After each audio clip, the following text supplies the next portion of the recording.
கர்த்தர் ஆபிரகாமை ஆசீர்வதித்தார். ஆபிரகாமை எப்படி ஆசீர்வதிக்கிறார், எப்படி எல்லாம் ஆசீர்வாதமாய் ஆபிரகாம் மாறினான் என்று போடப்பட்டிருக்கிறது. நல்லா கவனிங்க. ஏன் அவனை கர்த்தர் ஆசீர்வதித்தாரா?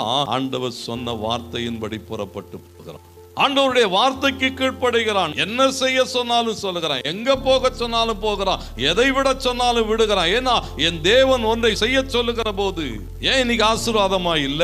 விட வேண்டியது என்ன செய்யல? இன்னும் விடல. அப்படியே பிடிச்சு என்ன செய்யறான்? இங்க இதுவும் இல்லாம அதுவும் இல்லாம.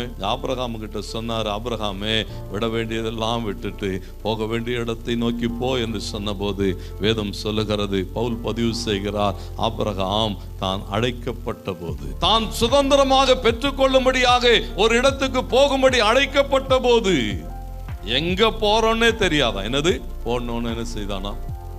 ஏன் கர்த்தர் ஆபிரகாமை சகல விதத்திலும் ஆசீர்வதித்தார் என்று போடப்பட்டிருக்கிறது. எல்லா வகையிலும் ஆபிரகாமுக்கு உண்டான ஆசீர்வாதங்களை பார்த்தீங்கன்னா பொருளாதாரத்திலே சீமானாய் இருந்தான் என்று எழுதப்பட்டிருக்கிறது. வேலைக்காரன் சொல்லுகிறான், கர்த்தர் என் எஜமானனை ஆசீர்வதித்திருக்கிறார், அவர் சீமானாய் இருக்கிறார். வெள்ளியுடைமைகளும் பொன்னுடைமைகளும் ஒட்டகங்களும் கழுதைகளும் வேலைக்காரி எல்லா வகையிலும் ஆண்டவருக்கு மகிமை உண்டான. அது மாத்திரமா?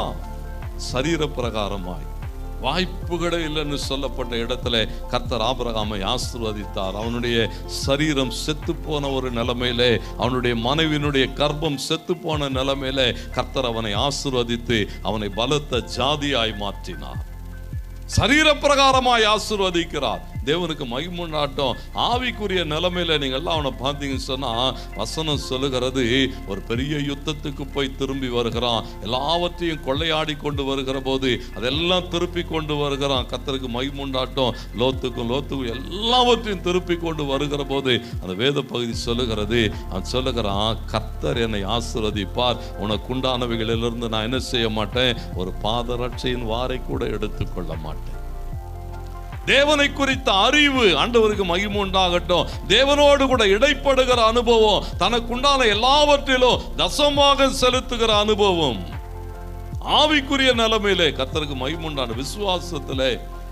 அதனால்தான் ஆண்டவர் அவனை ஆசீர்வதிக்கிறார். நீங்க ஆதியாகமம் 22:17-18 எல்லாம் வாசிங்கன்னா போடப்பட்டிருக்கிறது, ஈசாக்கை பலி செலுத்துகிற போது ஆண்டவர் சொன்னார், இப்பொழுது நீ கர்த்தருக்கு பயப்படுகிறவன் என்பதை அறிந்திருக்கிறேன். கர்த்தருக்கு பயப்படுகிற சிறியோரையும் பெரியோரையும் ஆசீர்வதிக்கிற தெய்வம்.